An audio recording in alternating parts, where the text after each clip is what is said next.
Today we were talking about the sounds our bodies make, and this next one can be quite debilitating.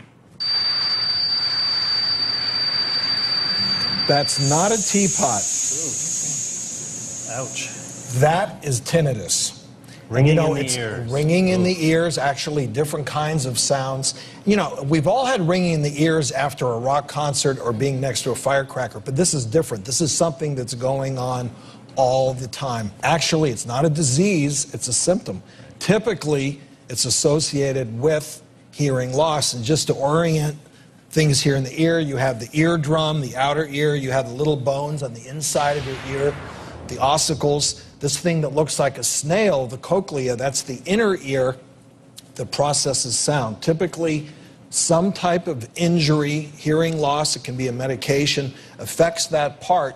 You lose some hearing, the body in response to that forms a sound. So is there a treatment, Drew? Actually, there is a brand new treatment that is working very well, good results. It's called the neuromonic tinnitus treatment device. And what you're basically doing is masking the sound that you're hearing in your ear, that ringing sound, with a more pleasurable, soothing sound, which I want you to hear. You see, and what that sound does is masks that annoying sound that you don't want to hear. This treatment involves two phases. The first phase, you wear this for a couple months and you hear that music. You then, over that period of time, get a hearing test to determine where you've lost your hearing. Then they add a sound to this device that tells the brain that you're still able to hear that frequency, and that helps the ring in your ears to go away. I know it's a little confusing, but if you have this problem, go see your ear, nose, and throat doctor or your audiologist. They know all about this device. There are millions of people suffering from this, but there is a good way to deal with it. So it sounds like it basically trains your brain to ignore the ringing.